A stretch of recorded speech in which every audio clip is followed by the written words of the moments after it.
ចេញដំណើរកាត់ថ្ងៃណារឿងចម្លែកផ្លែអារម្មណ៍ទៅហូបកាពេលថ្ងៃត្រង់ម៉ោង11 12និយាយពីថារៀបចំខ្លួនទៅដូចទៅស្រែអញ្ចឹងណាមានមុខផងមានកសែងផងស្រោមដៃស្រោមជើងឥឡូវនេះទៅដល់រោងការហើយរោងការគេក៏ច្រកចូលហ្នឹងគឺវារៀងឆ្ងាយដែរដាក់ម៉ូតូរៀងឆ្ងាយហើយផ្លូវចូលហ្នឹងរៀងទូអញ្ចឹងណាឥឡូវនេះរឹមទៅដល់កន្លែងរោងការគឺគេចេញមកវិញហើយឥឡូវនេះ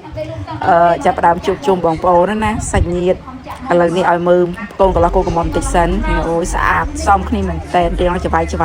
ឥឡូវនេះកាត់តមកដល់កន្លែងស៊ីហើយចូលតុហើយណាចូលតុក្រោយគេងើបចង់អស់តុអស់ហើយនៅយើងក្រោយគេនៅឆ្ងាយ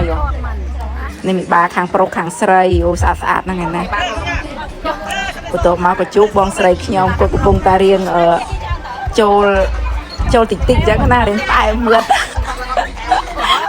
ឡូវនេះដល់វឹកហូបចុកម្ដងហើយចង់ក្រោយគេកាត់ណាចង់ក្រោយគេគឺសុកពងទាកូននិយាយថាជាពិសេសជាតិពើកលាំងមានកលាំងជិះម៉ូតូមកវិញដោយផ្លូវឆ្ងាយក្តៅក៏ក្តៅឆ្ងាយក៏ឆ្ងាយលើកម្មវិធីហូបការថ្ងៃត្រង់ក៏ប៉ុណ្្នឹងឯងបាយ